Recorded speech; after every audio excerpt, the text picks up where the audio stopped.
Coordination compounds part 2 IUPAC naming of coordination compounds. सबसे पहले हम नेगेटिवली चार्ज्ड आयंस इनके जो लाइगेंड्स होते हैं उनके नेम क्या होंगे कोऑर्डिनेशन कंपाउंड में, वो देखेंगे हम।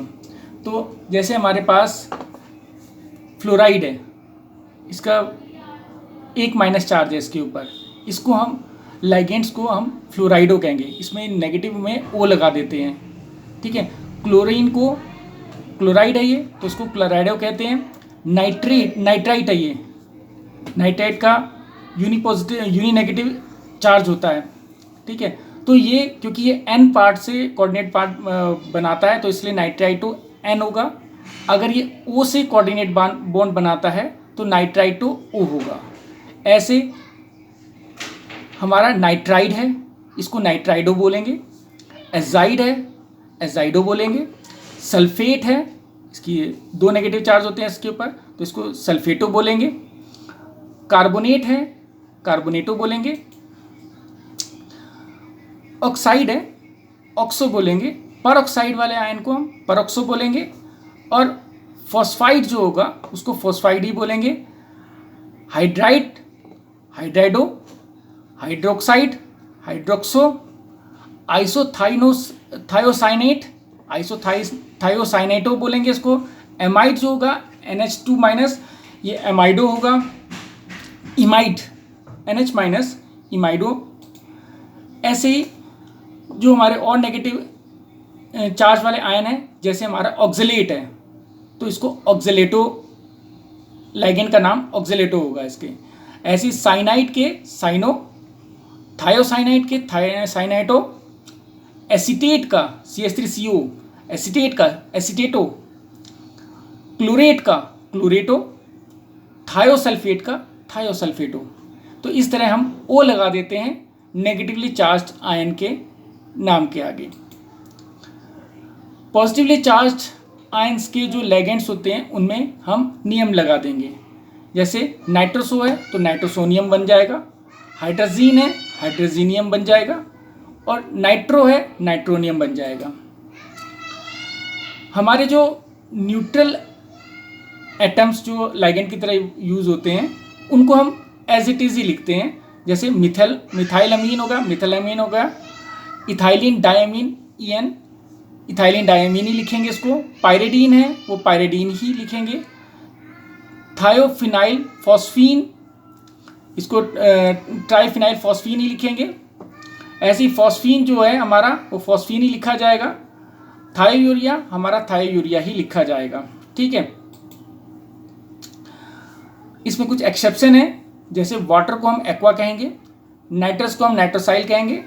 थायोकार्बन को हम थायोकार्बोनाइल कहेंगे। कार्बन मोनोऑक्साइड को हम कार्बोनाइल कहेंगे। अमाइन को हम अमाइन ही कहेंगे। मेटल के जो नाम है उनके आगे हम 8 लगाते हैं अगर हमारा कैटायनिक कॉम्प्लेक्स है तो एल्यूमिनियम है तो इसकी वैलेंसी तुम्हें पता होना चाहिए 3 है, +3 एल्यूमिनेट। क्रोमियम सो क्रोमेट बोलते हैं, क्रोमेट लिखेंगे मेटल नेम को। ऐसे कोबाल्ट को कोबाल्टेट, कॉपर को कॉपरेट, मैग्नीशियम को मैग्नेटेट, निकिल को निकलेट, टंगस्टन को टंगस्टेट, जिंक को जिंकेट, प्लेटिनम को प्लेटिनेट, प्लेटिनम को प्लेटिनेट। अब इनमें वैलेंसी देखो, जो कॉपर की 2 और 3 है तो हम इसमें वैलेंसी को ऑक्सीडेशन स्टेट को हम चेक भी करेंगे इनमें, क्योंकि इसमें 2 भी हो सकती है 3 भी हो सकती है, ठीक है ना। और ऐसी आयरन को हम फेरेट बोलेंगे, कॉपर को हम क्यूप्रेट बोलेंगे, सिल्वर को हम आर्जिनेट बोलेंगे, इनके लैटिन नेम यूज़ होते हैं। गोल्ड को हम ऑरेट बोलेंगे, टिन को हम स्टेनेट बोलेंगे। इनमें वैलेंसी तुम्हें ध्यान रखनी है। अब मेन पार्ट आता है हमारा कि हम कोऑर्डिनेशन कंपाउंड का IUPAC नेम कैसे दें। तो उसके कुछ स्टेप्स हैं। तो पहला स्टेप है ऑर्डर ऑफ नेमिंग। सबसे पहले हम देखेंगे कि जो हमारा कॉम्प्लेक्स है वो आयोनिक है या नॉन आयोनिक है। अगर वो आयोनिक है तो हम कैटायन का नाम पहले लिखेंगे, एनायन का नाम बाद में लिखेंगे। जैसे सोडियम क्लोराइड है तो सोडियम पहले लिखते हैं, क्लोराइड बाद में लिखते हैं, ठीक है ना, सोडियम और क्लोराइड लिखते हैं, ठीक है। नॉन आयनिक कॉम्प्लेक्स तो कुछ नहीं है, वो तो एक ही है, नाम है उसका, आगे पीछे कुछ होगा ही नहीं, फिर उसी का ही नाम देना है। सेकंड काम हमें करना है कि कोऑर्डिनेशन एंटिटी जो है, जो कॉम्प्लेक्स है, उसके अंदर हम लाइगेंड्स का नाम पहले लिखेंगे और फिर हम सेंट्रल मेटल आयन का नाम उसके बाद लिखेंगे। इसके बाद हमें लाइगेंड्स को अलग अलग करके नेम देना है। जैसे एनायनिक लाइगेंड्स है, उसमें ID, IT, AT लगा होगा तो उसको O में रिप्लेस कर देते हैं हम एनायनिक वाले को, और पॉजिटिव लाइगेंड्स के आगे हम EM लगा देते हैं, और न्यूट्रल लाइगेंड्स को हम एज इट इज देखते हैं, हम पहले हम देख चुके हैं, ठीक है ना। तो हम इन सबको देख लेंगे क्या कौन कौन से लाइगेंड हमारे यूज हो रहे हैं। इसके बाद इन लाइगेंड्स को हम अल्फ़ाबेटिक ऑर्डर में कंसिडर करेंगे, उनका चार्ज नहीं कंसिडर करते, चार्ज नहीं देखेंगे, लेकिन उनको अल्फ़ाबेटिक ऑर्डर में लिखना है हमें, ठीक है ना। इसके बाद आता है कि उसमें अगर एक लाइगेंड 2 या 3 बार है तो हम उसमें डाई, ट्राई, टेट्रा, पेंटा, हेक्सा लगा सकते हैं। लेकिन जैसे इथाइलिन डायमीन होता है उसमें पहले ही डाई लगा हुआ है, तो इसके केस में हम बिस, ट्रिस, टेट्राकिस इसको यूज करेंगे हम। इसके बाद हम लाइगेंड्स का एंड करेंगे। तो कैटायनिक कॉम्प्लेक्स जो है, अगर कैटायनिक कॉम्प्लेक्स है तो सेंट्रल मेटल के नाम जो भी होगा सेंट्रल मेटल का नाम, उसके आगे 8 हमें लगाना है।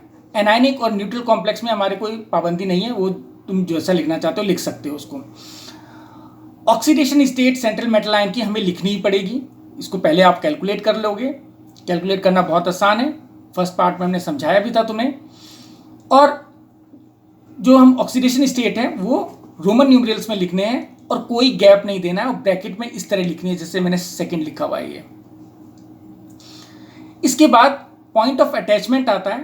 कुछ लाइगेंड्स हमारे जैसे नाइट्रेटो है तो ये N से भी अटैच होता है और O से भी अटैच होता है, तो ये इसने कोऑर्डिनेशन बॉन्ड किससे बनाया है तो वो हमें मेंशन करना जरूरी है। इसी तरह से नाइट्रेटो N, नाइट्रेटो O, इस तरह के कुछ एम्बिडेंट लाइगेंड्स होते हैं, उनको हमें इसी तरह लिखना है, ठीक है।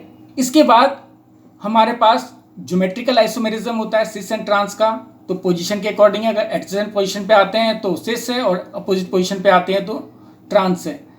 ऐसे ही हमारे पास जो होता है ऑप्टिकल आइसोमेरिज्म होता है, उसमें डेक्स्ट्रो और लेवियो रोटेटरी हम लिखते हैं, तो डेक्स्ट्रो यानी प्लस और लेवियो में हम माइनस लिखते हैं। लास्ट पार्ट इसका आता है ब्रिज।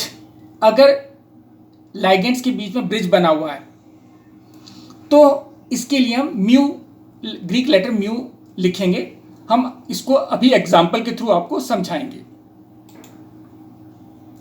अभी देखो, पहला कैटायनिक कॉम्प्लेक्स हम बनाते हैं, हमारे पास यही थे पार्ट्स, तो हम इसका हम नाम बताएंगे कि क्या नाम हो सकता है इसका। तो सबसे पहले हम देखते हैं कि ये इसको नाम हम देंगे कैसे। ये हमें पता है कैटायनिक कॉम्प्लेक्स है, क्योंकि कैटायन वाले पार्ट जो है वो हमारा कॉम्प्लेक्स है इसका, और एनायन वाला पार्ट हमारा कॉम्प्लेक्स नहीं है, ठीक है ना। तो यानी इसके कैटायन वाले पार्ट का नाम हमें पहले देना है, एनायन वाले पार्ट का नाम हमें बाद में देना है। कैटायनिक पार्ट कौन सा है, ये है। एनायनिक पार्ट कौन सा है, ये है। फिर इसके बाद कोऑर्डिनेशन एंटिटी कौन सी है इसकी, ये वाली, ठीक है ना। ये पूरी कोऑर्डिनेशन एंटिटी है। तो इसमें जो हमने ये किया है, वाटर और अमीन्स हैं, ये हमारे क्या है, लाइगेंड्स हैं, और हमारा कोबाल्ट इसमें मेटल आयन है। तो अब इसमें लाइगेंड्स का नाम कौन कौन सा है, पहला है वाटर को हम क्या कहते हैं, एक्वा, और हम अमाइंस को अमाइन, ठीक है।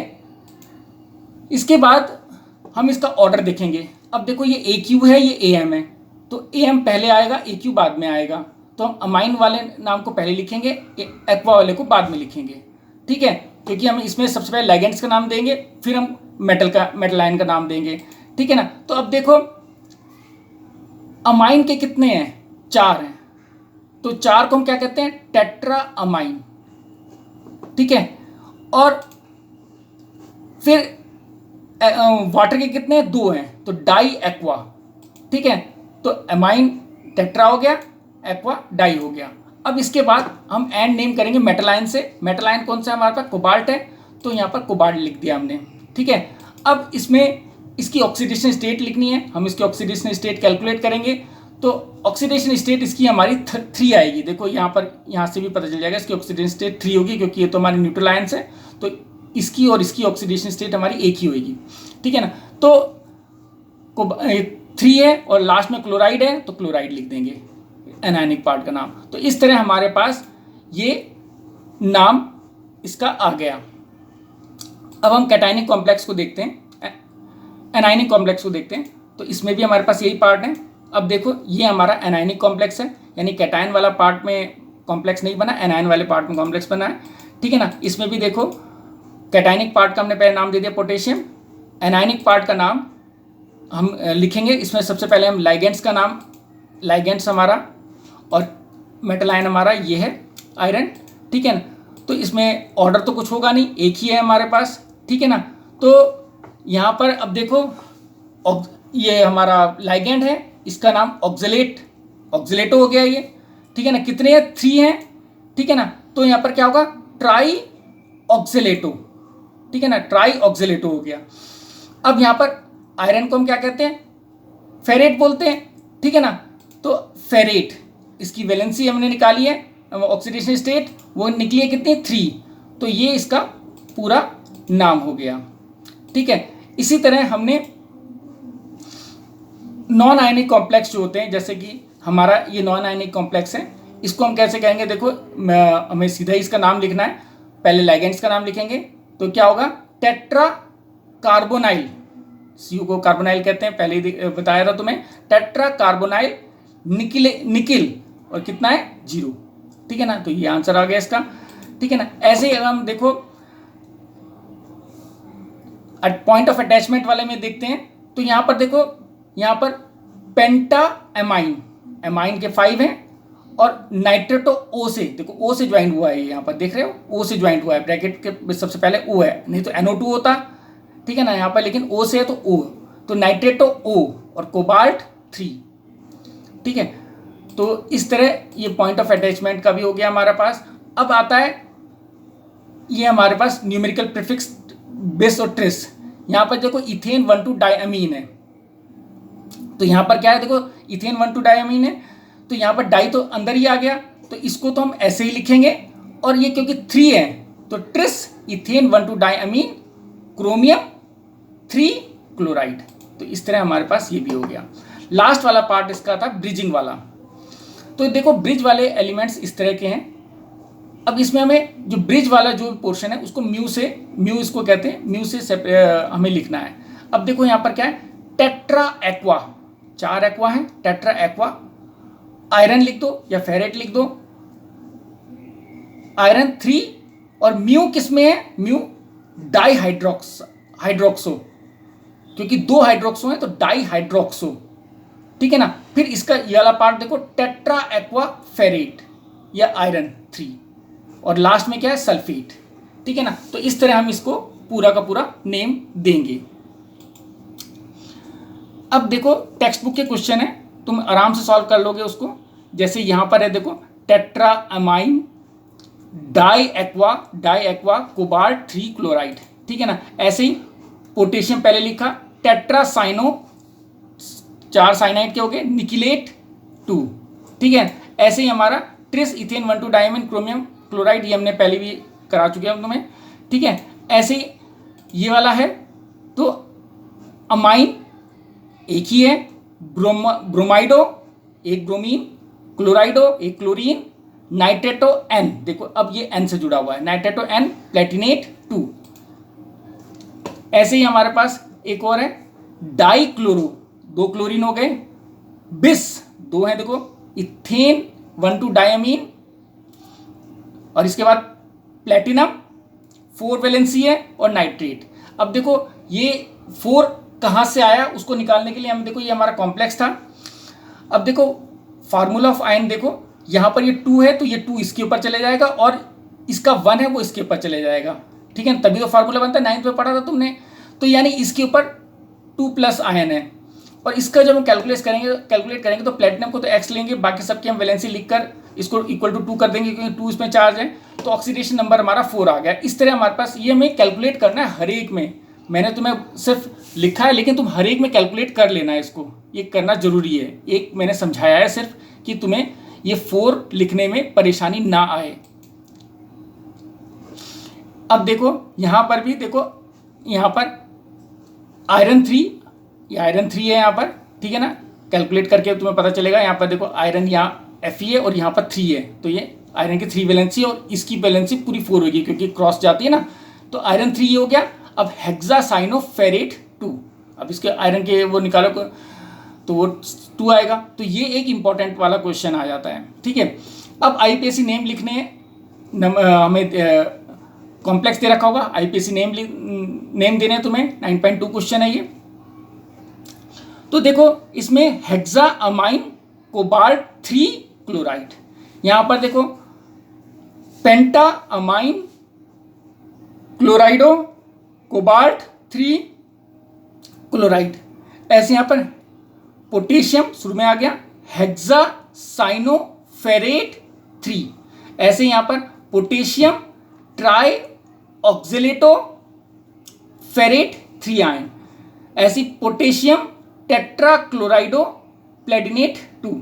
ऐसी डाई अमीन, देखो 2 अमीन है, ठीक है ना, क्लोराइडो फिर क्लोराइडो है, मिथाइल अमीन है, मिथाइल अमीन ये हो गया, प्लेटिनम 2 इसकी वो निकालेंगे और क्लोराइड। तो ये बहुत आसान है। अब टेक्स्ट बुक की जो लास्ट में क्वेश्चन देगा 9.6 क्वेश्चन है, उसमें देखो यहाँ पर है, यहाँ पर देखो एक ही है। तो पहले टेट्रा हाइड्रोक्सो जिंकेट 2, ऐसी यहाँ पर पोटेशियम है शुरू में, टेट्रा क्लोराइडो प्लेटिनेट 2। ऐसे यहाँ पर डाई अमाइन डाई क्लोराइडो प्लेटिनम 2। ऐसे यहाँ पर पोटेशियम पहले शुरू में आ गया, फिर यहाँ पर टेट्रा साइनो निकलेट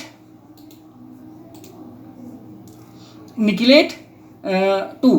ऐसे ही यहाँ पर पेंटा अमाइन नाइट्राइटो ओ कोबाल्ट 3, इसको ऑक्सीडेशन स्टेट कैलकुलेट करेंगे तो 3 आएगी, इसकी चेक कर लेना, ठीक है। ऐसे ही हेक्सा अमाइन कोबाल्ट 3 सल्फेट। ऐसे यहां पर आएगा पोटेशियम ट्राई ऑक्जेलेटो क्रोमेट 3। ऐसे यहां पर है हेक्सा अमाइन प्लेटिनम 4। यहां पर आएगा टेट्रा ब्रोमाइडो क्यूपरेट 2। यहां पर देखो पेंटा अमाइन नाइट्रेटो एन कोबाल्ट 3, ठीक है। तो ये इस तरह होंगे। ये जो चार्ज है इनको देखना पड़ेगा, जब ऑक्सीडेशन नंबर कैलकुलेट करोगे तभी चार्ज तुम्हें पता चलेगा कितना चार्ज है इसमें। इसके लिए बहुत ध्यान से करना, नहीं तो ये चार्ज कैलकुलेट नहीं होगा तुम्हारा, ठीक है। अब यहाँ पर एक और क्वेश्चन 9.7 में आईपीएससी नेम लिखने हैं इनके, सेम है, कोई दिक्कत नहीं है। हेक्सा अमाइन कोबाल्ट 3 क्लोराइड है ये डाई अमीन क्लोराइडो मिथाइल अमीन प्लेटिनम 2 क्लोराइड है। आराम से देखो, कोई दिक्कत नहीं है इसमें भी।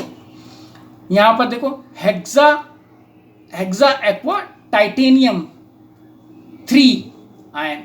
ऐसे यहाँ पर है, ये देखो पहले इसका नाम लिखना है, तो इसमें देखो कौन कौन सा है, टेट्रा अमाइन है, क्लोराइडो है, नाइट्रेटो एन है और कोबाल्ट 3 क्लोराइड। ऐसे यहाँ पर है हेक्सा एक्वा मैग्नीज 2 आयन। यहाँ पर देखो टेट्रा क्लोराइडो निकलेट 2 आयन। ऐसे यहाँ पर है हेक्सा अमाइन निकिल 2 क्लोराइड। यहाँ पर है tris ethane 1,2 diamine cobalt 3 ion. ऐसे यहाँ पर है टेट्रा कार्बोनाइल निकिल 0, इसकी वैलेंसी है, ठीक है। तो इस तरह हमारे पास ये आईपीएससी नेम का पार्ट खत्म हो जाता है। Thank you.